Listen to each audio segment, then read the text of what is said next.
ದಾವಣಗೆರೆ ದಕ್ಷಿಣ ವಿಧಾನಸಭಾ ಕ್ಷೇತ್ರದ ಉಪಚುನಾವಣೆಯ ಟಿಕೆಟ್ ಸಮರದಲ್ಲಿ ಕಾಂಗ್ರೆಸ್ನ ಅಸಮಾಧಾನ, ಭಿನ್ನಮತ, ಒಳಸಂಚು ಬಯಲಾಗ್ತಾ ಇದೆಯಾ ಅನ್ನುವ ಪ್ರಶ್ನೆಗೆ ಇಂಬು ಕೊಡುವಂತೆ ಸದ್ಯದ ಅಪ್ಡೇಟ್ಸ್ ನಿಮ್ಮ ಅಶ್ವವೇಗ ನ್ಯೂಸ್ಗೆ ಲಭ್ಯ ಆಗಿದೆ. ಅದಕ್ಕೆ ಪೂರಕವಾಗಿ ಮತ್ತಷ್ಟು ಅಪ್ಡೇಟ್ಸ್ ನೋಡ್ತಾ ಹೋಗೋಣ ನಿಮ್ಮ ಅಶ್ವವೇಗ ನ್ಯೂಸ್ ಸ್ಕ್ರೀನ್ನಲ್ಲಿ. ಜಮೀರ್ ವಿರುದ್ಧ ರಿಜ್ವಾನ್ ಸಲೀಂ ಜಂಟಿ ಸ್ಫೋಟ, ಅಸಮಾಧಾನದ ಸ್ಫೋಟ. ಜಮೀರ್ ನೇತೃತ್ವದಲ್ಲಿ ಸಮರ್ಥ್ಗೆ ಟಿಕೆಟ್ ನೀಡೋಕೆ ಒಪ್ಪಿಗೆ ಕೊಡಲಾಗಿದೆಯಾ? ಒಳಗೆ ಸಭೆ ಆದಾಗ ಒಪ್ಕೊಂಡವರು ನಂತರ ಯಾಕೆ ಕೆಲಸ ಮಾಡಲಿಲ್ಲ? ಪಕ್ಷಕ್ಕೆ ಮಾತು ಕೊಟ್ಟಂತೆ ನಾವು ಕೆಲಸ ಮಾಡಿದ್ದೇವೆ, ಆದರೆ ಕೆಲವರು ಪಕ್ಷದ ಅಭ್ಯರ್ಥಿ ಪರ ಕೆಲಸ ಮಾಡಲಿಲ್ಲ ಅನ್ನೋದನ್ನ ನೇರವಾಗಿ ಈ ಸುದ್ದಿಗೋಷ್ಠಿಯಲ್ಲಿ ಹೇಳಿದ್ದಾರೆ. ಸಮರ್ಥ ಪರವಾಗಿ ಹಲವರು ಬೇಕಂತಲೇ ಪ್ರಚಾರ ಮಾಡಲಿಲ್ಲ, ಪಕ್ಷದ ಒಳಗಡೆ ಇರೋರು ಪಕ್ಷಕ್ಕೆ ದ್ರೋಹ ಮಾಡಿರಬಹುದು ಅಂತ ಅಡ್ಡಗೋಡ ಮೇಲೆ ದೀಪ ಇಟ್ಟ ಹಾಗೆ ತಮ್ಮ ಮನದಾಳದ ಒಂದು ಬೇಗುದಿಯನ್ನ, ಅಸಮಾಧಾನವನ್ನ ಹೊರಹಾಕಿದ್ದಾರೆ. ಯಾರೋ ಒಬ್ರು ಮಾತ್ರ ನಾಯಕರು ಅಂತ ಮುಸ್ಲಿಮರು ಭಾವಿಸಿಲ್ಲ. ಯಾರು ಕೆಲಸ ಮಾಡಿದ್ದಾರೆ, ಯಾರು ಕೆಲಸ ಮಾಡಿಲ್ಲ, ಇವೆಲ್ಲ ಚೆನ್ನಾಗಿ ಗೊತ್ತಿದೆ. ಯಾರೇ ಬರಲಿ ಬಾರದೇ ಇರಲಿ ಪಕ್ಷಕ್ಕೆ ಜನ ಓಟ್ ಹಾಕ್ತಾರೆ, ಅದು ಬೇರೆ ಮಾತು ಅಂತ ತೇಪೆ ಸಾರಿಸೋ ಕೆಲಸವನ್ನು ಕೂಡ ಮಾಡಲಾಗ್ತಾ ಇದೆ. ಪರೋಕ್ಷವಾಗಿ ಜಮೀರ್ ನಾಯಕತ್ವಕ್ಕೆ ರಿಜ್ವಾನ್ ಮತ್ತು ಸಲೀಂ ಸೆಡ್ ಹೊಡೆದ್ರ ಅನ್ನೋದು ನೇರವಾದ ಪ್ರಶ್ನೆ. ಜಮೀರ್ ವಿರುದ್ಧ ರಿಜ್ವಾನ್ ಸಲೀಂ ಅಸಮಾಧಾನ ಸ್ಫೋಟಗೊಂಡಿರೋದು ಮುಂದಿನ ರಾಜಕೀಯ ಬೆಳವಣಿಗೆಗಳಿಗೆ ಯಾವ ರೀತಿ ಪೂರಕವಾಗುತ್ತೆ, ಯಾವೆಲ್ಲ ಸಂಚಲನ ಉಂಟು ಮಾಡಲಿಕ್ಕೆ, ಬೆಳವಣಿಗೆಗಳಾಗಲಿಕ್ಕೆ ಕಾರಣವಾಗುತ್ತೆ ಅನ್ನೋದನ್ನ ಕುತೂಹಲ ಮೂಡಿಸಿದೆ ಇವತ್ತಿನ ಈ ಪ್ರೆಸ್ ಮೀಟ್. ಕೆಲವರು ಪಕ್ಷದ ಅಭ್ಯರ್ಥಿ ಪರ ಕೆಲಸ ಮಾಡಲಿಲ್ಲ, ಹಲವರು ಮಾಡಿದ್ದಾರೆ ಅಂತ ಹೇಳ್ತಾ ಇದ್ದಾರೆ. ಓಕೆ, ಜಮೀರ್ ಅಹಮದ್ ಖಾನ್ ಈ ಬಾರಿ ತುಂಬ ಡಿಮ್ಯಾಂಡ್ನ ಕ್ರಿಯೇಟ್ ಮಾಡ್ಕೊಂಡಿರೋದಂತೂ ಸುಳ್ಳಲ್ಲ, ನಿಜವೇ. ದಾವಣಗೆರೆ ದಕ್ಷಿಣ ವಿಧಾನಸಭಾ ಕ್ಷೇತ್ರಕ್ಕೆ ಕಾಂಗ್ರೆಸ್ ಅಭ್ಯರ್ಥಿಯನ್ನಾಗಿ ಯಾರನ್ನು ಮಾಡಬೇಕು ಅನ್ನುವ ಗೊಂದಲ ಹಲವರಲ್ಲಿ ಇತ್ತು. ಆದರೆ ಶಾಮನೂರು ಶಿವಶಂಕರಪ್ಪ ಅವರ ಮೊಮ್ಮಗ ಎಸ್ ಮಲ್ಲಿಕಾರ್ಜುನ್ ಮತ್ತು ಡಾಕ್ಟರ್ ಪ್ರಭಾ ಮಲ್ಲಿಕಾರ್ಜುನ್ ಅವರ ಮಗ ಸಮರ್ಥ ಶಾಮನೂರು ಬಿ ಫಾರಂ ಸಿಗೋದಕ್ಕಿಂತ ಮುಂಚಿತವಾಗಿಯೇ ಅವರು ನಾಮಪತ್ರ ಸಲ್ಲಿಸಲಿಕ್ಕೆ ರೆಡಿಯಾಗಿದ್ದರು, ಹೋದರು, ಪ್ರಚಾರದಲ್ಲಿ ಕೈಗೊಂಡಿದ್ದರು. ಅದಕ್ಕೆ ಅವ್ರದ್ದೇ ಆದಂಥ ಒಂದು ವೈಯಕ್ತಿಕ ದೈವಿಕ ಕಾರಣಗಳನ್ನು ಕೊಟ್ಟರು. ಓಕೆ, ಫೈನ್, ಅವೆಲ್ಲವೂ ಇರುತ್ತೆ, ಲೆಟ್ ಇಟ್ ಬಿ. ಆದರೆ ಈಗ ಈ ಎಲ್ಲ ಅನುಮಾನಗಳಿಗೆ ಕಾರಣವಾಗಲಿಕ್ಕೆ ಪ್ರಮುಖವಾದ ಅಂಶಗಳು ಯಾವುದು ಅಂತ ಹೇಳಿದರೆ, ಜಮೀರ್ ಅಹಮದ್ ಖಾನ್ ಪ್ರಚಾರಕ್ಕೆ ಬರಲಿಲ್ಲ. ಯಾವುದೋ ಒಂದು ದಿವಸ ಬಂದರು, ತುಂಬ ಬರದೇ ಹೋದರೆ ದೊಡ್ಡ ಮಟ್ಟದ ಡ್ಯಾಮೇಜ್ ಆಗುತ್ತೆ, ಮೇಲ್ಮಟ್ಟದ ನಾಯಕರಿಗೆ ಕೆಟ್ಟ ಹೆಸರು ಬರುತ್ತೆ, ಇರುತ್ತಲ್ಲ ಲೆಕ್ಕಾಚಾರ. ಆ ಕಾರಣಕ್ಕಾಗಿ ಸುಮ್ಮನೆ ನಾಮಕಾವಸ್ಥೆಗೆ ಏನಾದರೂ ಬಂದು ಹೋದ್ರ ಜಮೀರ್ ಅಹಮದ್ ಖಾನ್. ಆಮೇಲೆ ಚುನಾವಣೆ ಪ್ರಚಾರದ ಸಂದರ್ಭದಲ್ಲೂ ಕೂಡ ಮಾಧ್ಯಮಗಳಿಗೆ ಮಾತನಾಡ್ತಾರೆ ಜಮೀರ್ ಅಹಮದ್ ಖಾನ್. ಹೌದು, ಅಲ್ಪಸಂಖ್ಯಾತರಿಗೆ ಟಿಕೆಟ್ ಕೊಡಬೇಕಾಗಿತ್ತು, ಅದನ್ನು ನಾವು ಕೇಳಿದ್ವಿ. ಈಗ ಕಾಂಗ್ರೆಸ್ನ ಒಮ್ಮತದಿಂದ, ಎಲ್ಲ ನಾಯಕರ ಸಹಮತದಿಂದಲೇ ಕಾಂಗ್ರೆಸ್ನ ಅಭ್ಯರ್ಥಿಯಾಗಿ ಸಮರ್ಥ ಶಾಮನೂರ್ ಅವರನ್ನು ಆಯ್ಕೆ ಮಾಡಿದ್ದೀವಿ ಅನ್ನೋ ಮಾತುಗಳನ್ನು ಹೇಳಿದರು. ಅದೆಲ್ಲವೂ ನಿಜ. ಆದರೆ ಮೇಲೆ ಮಾತಾಡೋದೆಲ್ಲವೂ ನಿಜವಲ್ಲ ಅನ್ನೋದಕ್ಕೆ ಪೂರಕವಾಗಿ, ಇವ್ರ ಮಾತುಗಳನ್ನು ನಂಬಬಾರ್ದ್ರಿ ಅನ್ನೋದಕ್ಕೆ ಪೂರಕವಾಗಿ ಸದ್ಯದ ಅಪ್ಡೇಟ್ಸ್ ನಮಗೆ ಸಿಗ್ತಾ ಇದೆ. ಓಕೆ, ಈ ಜಂಟಿ ಸುದ್ದಿಗೋಷ್ಠಿಯಲ್ಲಿ ಇನ್ನೂ ಹಲವು ವಿಚಾರಗಳು ಗರಿಗೆದರಿದ್ದಾವೆ ಅಂತ ಹೇಳಿದ್ವಲ್ಲ, ಹಾಗಾದರೆ ಯಾವ ವಿಚಾರ, ಅದು ಏನು ಮಾತನಾಡಿದ್ರು ಆ ಸುದ್ದಿಗೋಷ್ಠಿಯಲ್ಲಿ? Let's have it. ದಾವಣಗೆರೆಯಲ್ಲಿ ನಮ್ಮನ್ನೆಲ್ಲ ನಿಯೋಜನೆ ಮಾಡಿದರು. ಇಲ್ಲೂ ಸಾಕಷ್ಟು ಮುಖಂಡರು, ಅಲ್ಪಸಂಖ್ಯಾತ ಮುಖಂಡರು ಕೂಡ ಇದ್ದರು. ಅದರಲ್ಲೂ ವಿಶೇಷವಾಗಿ ಸನ್ಮಾನ್ಯ ಮುಖ್ಯಮಂತ್ರಿಗಳು, KPCC ಅಧ್ಯಕ್ಷರು ನನ್ನನ್ನು ಮತ್ತು ರಿಜ್ವಾನ್ ಅರ್ಷದ್ನವ್ರನ್ನ ಕೆಲವು ವಿಚಾರಗಳಿಗೆ ಜವಾಬ್ದಾರಿಯನ್ನು ಕೊಟ್ಟು ನಮ್ಮ ಮೇಲೆ ಕೆಲಸಗಳನ್ನು ಹೇಳಿದರು. ನಾವೆಲ್ಲ ಸೇರಿ ಅದನ್ನು ಸುಸೂತ್ರವಾಗಿ ನಾವು ಮಾಡಿದ್ದೀವಿ.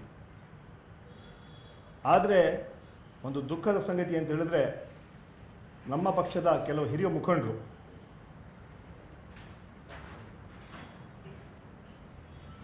ಕಾಂಗ್ರೆಸ್ ಪಕ್ಷನ ಸೋಲ್ಸೋಕ್ಕೆ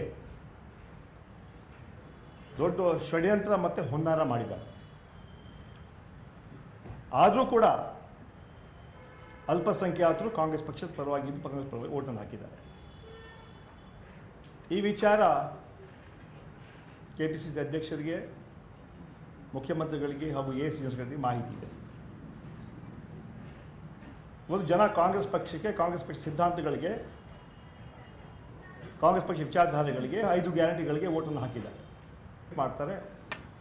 ಎಲ್ಲ ಅಲ್ಪಸಂಖ್ಯಾತರ ಮುಖಂಡರ ಒಪ್ಪಿಗೆ ಮೇರೆಗೆ ಶಾಮನೂರ್ ಸಮರ್ಥ್ ಅವ್ರಿಗೆ ಟಿಕೆಟನ್ನು ಕೊಟ್ಟರು. ನನ್ನೆಲ್ಲ ಕೂರಿಸ್ಕೊಂಡು ಸಭೆ ಮಾಡಿ ಅಲ್ಪಸಂಖ್ಯಾತ ಎಲ್ಲ ನಾಯಕರು ನಾವಿದ್ವಿ. ನಮ್ಮದು ಒಪ್ಪಿಗೆ ಮೇರೆಗೆ ಟಿಕೆಟನ್ನು ಕೊಟ್ಟು ಅವತ್ತು ಕಳಿಸ್ಕೊಟ್ರು. ಆದರೆ ಆದಮೇಲೆ ಕೆಲವು ತಪ್ಪು ಗ್ರಹಿಗಳನ್ನು ಮೂಲಕ ಕೆಲವು ಷಡ್ಯಂತ್ರಗಳು ನಡೆದಿದೆ. ಆದರೂ ಕೂಡ ಕಾಂಗ್ರೆಸ್ ಪಕ್ಷದ ಅಭ್ಯರ್ಥಿ ಸಮರ್ಥ್ ಗೆಲುವು ಖಚಿತ ಅಂತ ವಿಶ್ವಾಸವನ್ನು ವ್ಯಕ್ತಪಡಿಸ್ತೇನೆ. ವಿಶೇಷವಾಗಿ ದಾವಣಗೆರೆ ಅಲ್ಲಿ ಫುಲ್ ಇದ್ದರು. ಬಲ್ಕೀಸ್ ಬಾನು ಅವರು ಶಾಸಕರು ಅಲ್ಲೇ ಇದ್ದರು. ನಾಸಿರ್ ಖಾನ್ ಪಠಾಣ್ ಅವರು ಅಲ್ಲೇ ಇದ್ದರು. ತನ್ವೀರ್ ಸೇಠ್ ಅವರು ಬಂದು ಅಲ್ಲೇ ಕ್ಯಾಂಪೇನ್ ಮಾಡಿದ್ದಾರೆ. ಎನ್.ಎ. ಹ್ಯಾರಿಸ್ ಅವರು ಬಂದು ಅಲ್ಲೇ ಇದ್ದು ಪಕ್ಷಕ್ಕೋಸ್ಕರ ಕೆಲಸ ಮಾಡಿದ್ದಾರೆ. ರಹೀಮ್ ಖಾನ್ ಅವರು ಮಿನಿಸ್ಟ್ರು, ಅವರು ಕೂಡ ಬಂದು ಅಲ್ಲಿ ಪಕ್ಷಕ್ಕೋಸ್ಕರ ಕೆಲಸ ಮಾಡಿದ್ದಾರೆ. ಯಾಕೆ ಮಾಡಿದ್ದೀವಿ ಅಂದರೆ ಘೋಷಣೆ ಮಾಡೋಕ್ಕಿಂತ ಮುಂಚೆನೇ, ತೀರ್ಮಾನ ಮಾಡೋಕ್ಕಿಂತ ಮುಂಚೆನೇ ನಮ್ಮ ಜೊತೆಗೆಲ್ಲ ಮಾತನಾಡಿ ಮಾಡಿದ್ದಾರೆ. ಅದಕ್ಕೋಸ್ಕರ ನಾವು ಹೋಗಿ ಕೆಲಸ ಮಾಡಿದ್ದೀವಿ. ಕೆಲವರಿಗೆ ನೀವು ಸಮುದಾಯದ ದ್ರೋಹಿಗಳು ಅಂತ ಸಾಮಾಜಿಕ ಜಾಲತಾಣಗಳಲ್ಲಿ ಬಿಂಬಿಸೋದು ಸರಿಯಲ್ಲ. ಯಾಕಂದರೆ ನಾವು 7-8 ಜನ ಹೋಗಿ ಕೆಲಸ ಮಾಡಿದ್ದು, ನಮಗೆ ಸಮುದಾಯದ ದ್ರೋಹಿ ಅಂತ ಹೇಳೋದು. ಕೆಲವರು ಒಪ್ಕೊಂಡು ಅಲ್ಲಿ ಆ ರೀತಿಯ ಅವರ ಸಮರ್ಥನೆ ಅವ್ರು ತೋರಿಸದೇ ಇರೋದು, ಒಳಗಡೆ ಒಪ್ಕೊಂಡ್ರಲ್ಲ, ಒಪ್ಕೋಬಾರ್ದಿತ್ತಲ್ಲ ಆವಾಗ. ಸೊ ಈ ಸಮಸ್ಯೆ, ಈ ಸಂದೇಶ ಸಮಾಜಕ್ಕೆ ತಪ್ಪು ಸಂದೇಶ ಹೋಗಬಾರ್ದು. ಎಲ್ಲರೂ ಅದೇ ಮೀಟಿಂಗಲ್ಲಿ ಇದ್ದು ಅದೇ ಟೇಬಲ್ ಮೇಲೆ ಕೂತು ಎಲ್ಲರೂ ಒಪ್ಕೊಂಡಿರ್ತಕ್ಕಂಥದ್ದು ಮತ್ತು ಪಕ್ಷದ ಪರವಾಗಿ ಕೆಲಸ ಮಾಡ್ತೀವಿ ಅಂತ ಒಪ್ಕೊಂಡಿರ್ತಕ್ಕಂಥದ್ದು ಭಾಳ ಸ್ಪಷ್ಟವಾಗಿದೆ. ಆದ್ದರಿಂದ ಯಾರೂ ಕೂಡ ಹಿಂದೆ ಸರಿಯೋಕ್ಕೆ ಆಗೋದೇ ಇಲ್ಲ. ಇಂಥ ಪಕ್ಷ ಅಲ್ಪಸಂಖ್ಯಾತರಿಗೆ ದ್ರೋಹ ಮಾಡಿದೆ ಅಂತ ಒಂದು ವಿಚಾರದಲ್ಲಿ ಯಾರಾದರೂ ಬಿಂಬಿಸೋದಕ್ಕೆ ಪ್ರಯತ್ನ ಮಾಡಿದ್ರೆ ಅದು ಅಲ್ಪಸಂಖ್ಯಾತರು ಕೂಡ ಒಪ್ಪೋದಿಲ್ಲ, ಸಮಾಜ ಕೂಡ ಒಪ್ಪೋದಿಲ್ಲ. ಆದರೆ ಅಂಥ ಒಂದು ಪರಿಸ್ಥಿತಿಗೆ ತಗೊಂಡು ಹೋಗ್ತಕ್ಕಂಥ ಪ್ರಯತ್ನಗಳು ಮಾಡಿದ್ದಾರೆ. ಅದರಲ್ಲಿ BJPಯವರು ಷಡ್ಯಂತ್ರ ನಡೆಸಿದ್ದಾರೆ. ಬೇರೆ ಬೇರೆ ಸಣ್ಣ ಪುಟ್ಟ ಪಕ್ಷ ಅವರೆಲ್ಲ ಸೇರಿ ನಡೆಸಿದ್ದಾರೆ. ಕೆಲವರು ಒಳಗಡೆ ಇರ್ತಕ್ಕಂಥವರು ನಡೆಸಿರ್ಬೋದು. ಕಾಂಗ್ರೆಸ್ ಪಕ್ಷವನ್ನೇ ಮುಸಲ್ಮಾನರಿಗೆ ಇದು ಮಾಡಿದೆ ಅಂತ ಒಂದು ಬಿಂಬಿಸೋಕ್ಕೆ ಪ್ರಯತ್ನ ಮಾಡಿದಾರಲ್ಲ, ದ್ರೋಹ ಮಾಡಿದ್ದಾರೆ ಅಂತ ಬಿಂಬಿಸಿದ್ರಲ್ಲ, ಅದ್ರ ಬಗ್ಗೆ ನಮಗೆ ದುಃಖವಾಗಿರೋದು. ಮತ್ತು ನಾವಲ್ಲಿ ಹೋಗಿ ಕೆಲಸ ಮಾಡಿದ್ದು ಏನು ಒಪ್ಪಿಗೆ ಆಯಿತು, ಆ ಒಪ್ಪಿಗೆ ತಕ್ಕಂತೆ, ಒಪ್ಪಂದ ತಕ್ಕಂತೆ ಪಕ್ಷದಲ್ಲಿ ಏನು ಮಾತಾಯಿತು ಹೋಗಿರೋದು ಮಾಡಿದ್ದೀವಿ.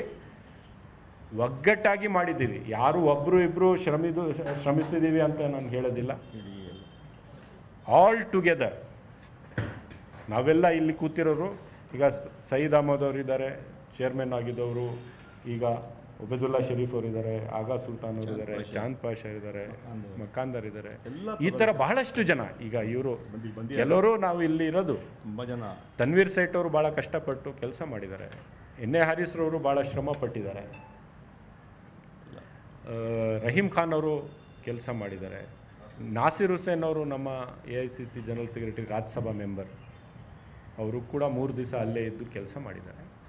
ಸೊ ನಾವೆಲ್ಲ ಸೇರಿ we all have work in the interest of the party. Congress ಗೆಲ್ಲಬೇಕು, BJP ಸೋಲ್ಬೇಕು. ಅಲ್ಲಿ ಫುಲ್ ಇದ್ದರು. ಬಲ್ಕೀಸ್ ಬಾನು ಅವರು ಶಾಸಕರು ಅಲ್ಲೇ ಇದ್ದರು. ನಾಸಿರ್ ಖಾನ್ ಪಠಾಣ್ ಅವರು ಅಲ್ಲೇ ಇದ್ದರು. ತನ್ವೀರ್ ಸೇಠ್ ಅವರು ಬಂದು ಅಲ್ಲೇ ಕ್ಯಾಂಪೇನ್ ಮಾಡಿದ್ದಾರೆ. ಎನ್.ಎ. ಹ್ಯಾರಿಸ್ ಅವರು ಬಂದು ಅಲ್ಲೇ ಇದ್ದು ಪಕ್ಷಕ್ಕೋಸ್ಕರ ಕೆಲಸ ಮಾಡಿದ್ದಾರೆ. ರಹೀಮ್ ಖಾನ್ ಅವರು ಮಿನಿಸ್ಟ್ರು, ಅವರು ಕೂಡ ಬಂದು ಅಲ್ಲಿ ಪಕ್ಷಕ್ಕೋಸ್ಕರ ಕೆಲಸ ಮಾಡಿದ್ದಾರೆ. ಯಾಕೆ ಮಾಡಿದ್ದೀವಿ ಅಂದರೆ ಘೋಷಣೆ ಮಾಡೋಕ್ಕಿಂತ ಮುಂಚೆನೇ, ತೀರ್ಮಾನ ಮಾಡೋಕ್ಕಿಂತ ಮುಂಚೆನೇ ನಮ್ಮ ಜೊತೆಗೆಲ್ಲ ಮಾತನಾಡಿ ಮಾಡಿದ್ದಾರೆ. ಅದಕ್ಕೋಸ್ಕರ ನಾವು ಹೋಗಿ ಕೆಲಸ ಮಾಡಿದ್ದೀವಿ. ಕೆಲವರಿಗೆ ನೀವು ಸಮುದಾಯದ ದ್ರೋಹಿಗಳು ಅಂತ ಸಾಮಾಜಿಕ ಜಾಲತಾಣಗಳಲ್ಲಿ ಬಿಂಬಿಸೋದು ಸರಿಯಲ್ಲ. ಯಾಕಂದರೆ ನಾವು 7-8 ಜನ ಹೋಗಿ ಕೆಲಸ ಮಾಡಿದ್ದು, ನಮಗೆ ಸಮುದಾಯದ ದ್ರೋಹಿ ಅಂತ ಹೇಳೋದು. ಕೆಲವರು ಒಪ್ಕೊಂಡು ಅಲ್ಲಿ ಆ ರೀತಿಯ ಅವರ